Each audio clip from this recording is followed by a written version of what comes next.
Are you tired of feeling like you can't trust anybody in business anymore? Like every time you buy something or sign up for a service, you've got to double check every single line because you just know they're trying to pull one over you? Maybe you're like so many small business owners who work hard every single day to serve people with honesty, only to realize the very companies you depend on are being sneaky behind your back. You see, most businesses today have forgotten that trust is their greatest asset. They've traded integrity for quick money. They take advantage of the hardworking, hopeful people who just want a fair deal. But today, I'm going to talk about how we can see through their tricks and how you, as a small business owner, can rise above it all and win with honor while everyone else is busy cutting corners. Ladies and gentlemen, my name is Leovona. I have been creating and building businesses for over 25 years. I am a mentor and sales coach for small and new business owners, and I'm here to help you win. If that sounds like something you would like more of, and you want to be able to find me later, subscribe to the channel. Now, let's get real. The first dishonest thing they do to us is simple. They take our money. Oh, they wrap it up in fancy branding, glowing promises, and limited time offers. But beneath it all, it's a cash grab. Have you ever noticed how they overcharge, underdeliver, and then make you feel like you should be grateful just to be their customers? They've turned business into a game of manipulation, one where they win by getting you to spend more than you planned. But here's the truth. You don't have to play that game. The power of being a small business owner is that you can flip that script. Instead of taking, you can give. Instead of gouching, you can serve. When your customers feel when they feel they've been treated fairly, they'll come back again and again and again. Don't let the greed of big business make you cynical. Let it remind you of what real selling looks like. Service first, profit second, and peace of mind always. Here's the second dishonest thing they tell us. They tell us that they can't solve our problem. You know what I'm talking about. You go to a big company with a simple issue, and suddenly you're told, that's not covered, or there's nothing we can do, ma'am. But you know that's not true. They can fix it. They just don't want to, because fixing your problem cuts into their profit margin. It's all a part of the illusion of customer care without real care. They don't mind leaving you stuck because they've already got your money. Now, this is where your opportunity lies. The moment you step into the marketplace with genuine solutions, you stand out like a gold nugget in a sea of plastic. When you care enough to help others refuse, people notice. They'll tell their friends. They'll remember your name. Because deep down, customers are starving for honesty and hungry for someone who actually gives a crap. So, when they say, we can't help, you say, I can and I will. That's your edge. Now let's talk about the third and probably most insulting, dishonest thing they do. They fall short of their promise, and then they have the nerve to make us feel guilty for asking them to make it right. You've seen it. You buy the premium service, And when it doesn't work as advertised, they twist it to make you look unreasonable for wanting what you paid for. And if you complain, they act offended, as if you're the problem. But here's what I want to tell you. Never let dishonesty make you doubt your own sense of fairness. You have a right to expect excellence. You have a right to get what you paid for. And if you're a business owner yourself, you should make this your personal mission to deliver on your promises no matter what. Because when you do, your word becomes your bond. Your reputation becomes your currency. And no amount of slick marketing from dishonest competitors will ever be able to compete with that. You see, the world may be flooded with fake businesses, but that just means there is more room for the real ones to shine. So to wrap this up, I want you to remember this. Dishonesty might win for a moment, but it never wins for long. A good name lasts forever. You may not have the budget or the reach that those massive companies have, but if you have integrity, you have the one thing they can't buy back once it's lost: trust. Build your business with truth. Keep your word. Solve real problems and watch what happens. Because in a marketplace full of liars, honesty becomes your superpower. If this message has been helpful and it has encouraged you, I'd really appreciate a thumbs up. It will help spread this message to other aspiring entrepreneurs. Now at this time, we will move into the freestyle portion of the video that I do each day. It's called the why factor. I believe it's important for us to remind ourselves why we do business. Let's be honest here. Things can get really hard for us at times, for us entrepreneurs. Sometimes we get drained and really tired. And we downright question and really doubt ourselves and our mission. That is why we need to recall why we went into business in the first place. Listen, life is so precious that we have to cherish it. So let's take some time now to reflect on why we should cherish our lives. Well, here we go again. It's Friday night. And many of you are going to be discharged on the 12 o'clock shift. Some of you are already home. And some of you have to come in. But you're going to be leaving at 8.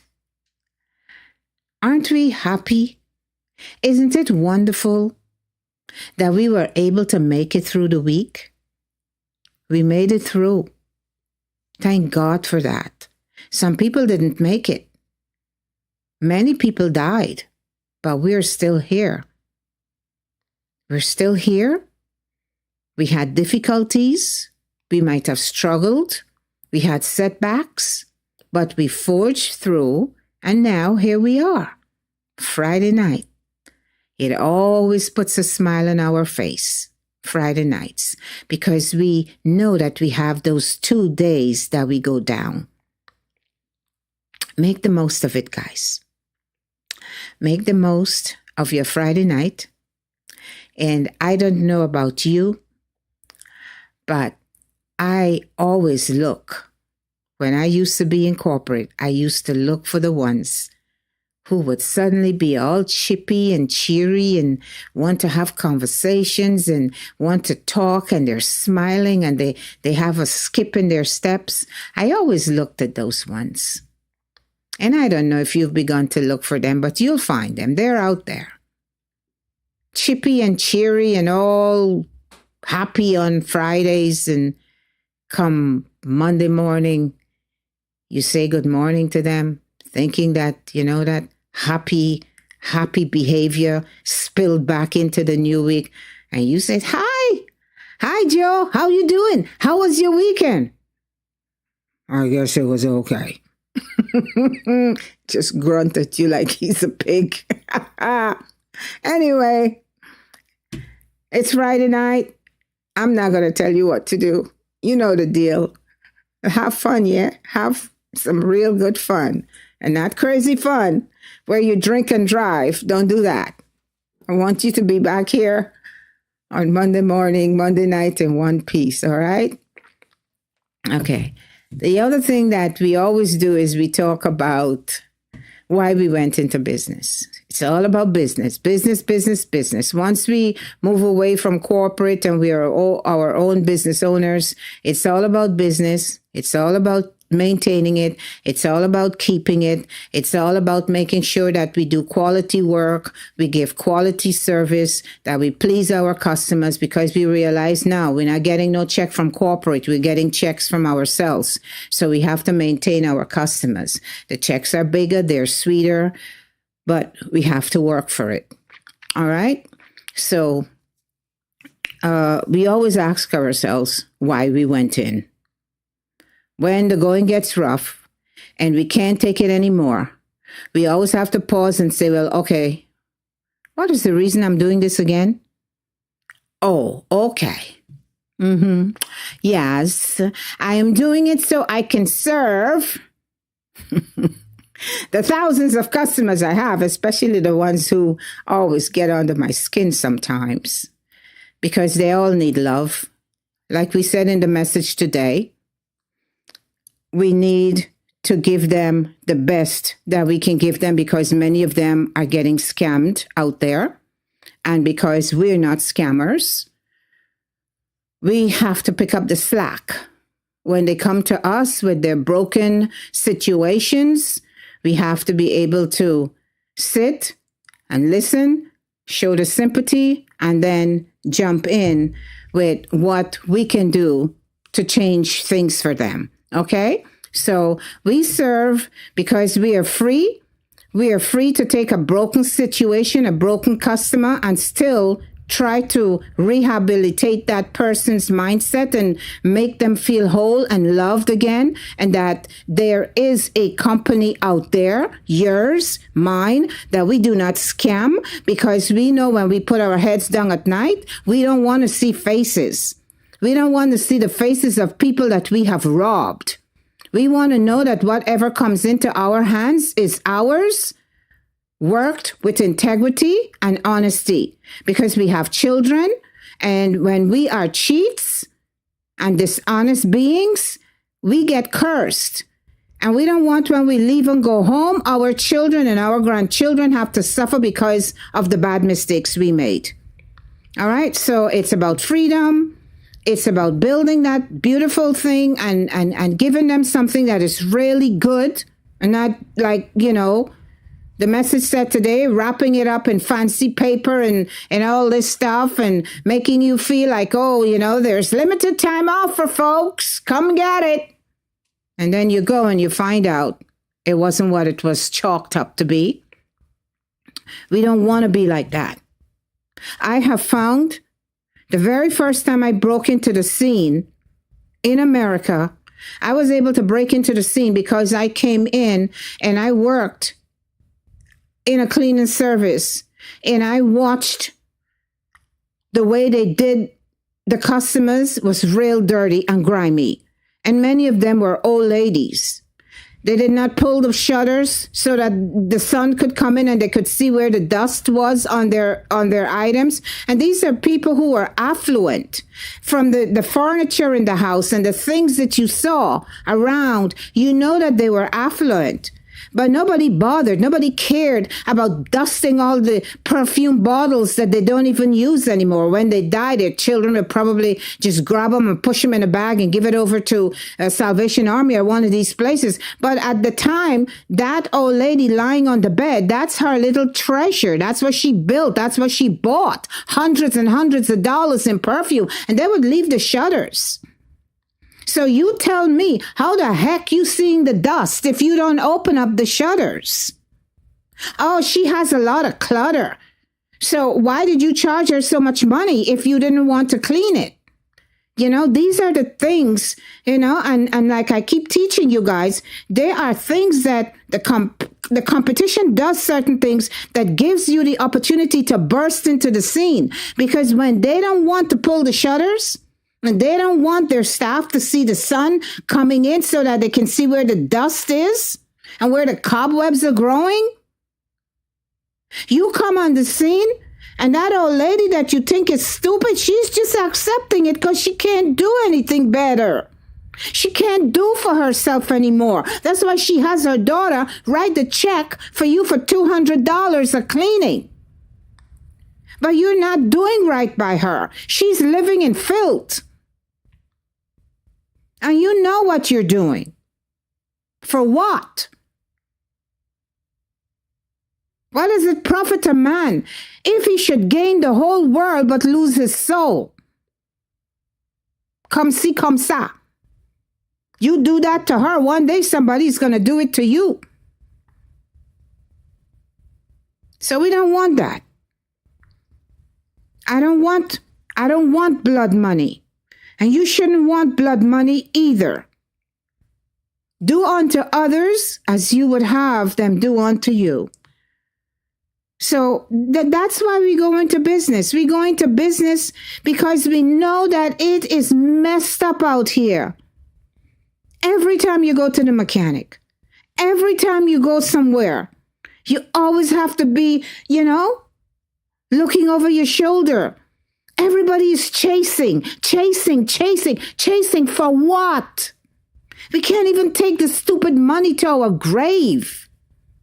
Everybody wants to be a millionaire. And they don't care who they step over. Let it not be you.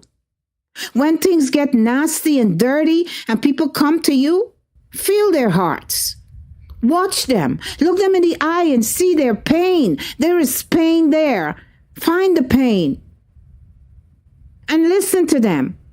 And there are some people who will come and they don't have enough. They don't have enough. An old lady comes and she doesn't have enough, but the tire is blown and she doesn't know how to fix it. Her son is in Baltimore. She's in New York. Can you help me? This is all I have. Some of them may lie and say this is all they have. And maybe you got scammed. But you got to feel situations. Is this old lady telling the truth or is she telling me some lies? Is she a little crook? You'd be surprised that some of them could be little crooks. But you understand? Just serve from your heart. Serve the people, push the right product, and enjoy your freedom. All right, so Friday night, we're going in and we're going to have a wonderful weekend. And we're going to see you guys again on Monday, nice and early, 8 o'clock. Don't forget, you have this weekend. Spend a little time with me. I want to get to know you. I want you to get to know me. Go through my videos. See if you have any questions, anything that you're puzzled about. Make some comments. And I look forward to seeing you in the next video again on Monday. God bless you and have a wonderful, wonderful evening and a great weekend. Bye-bye.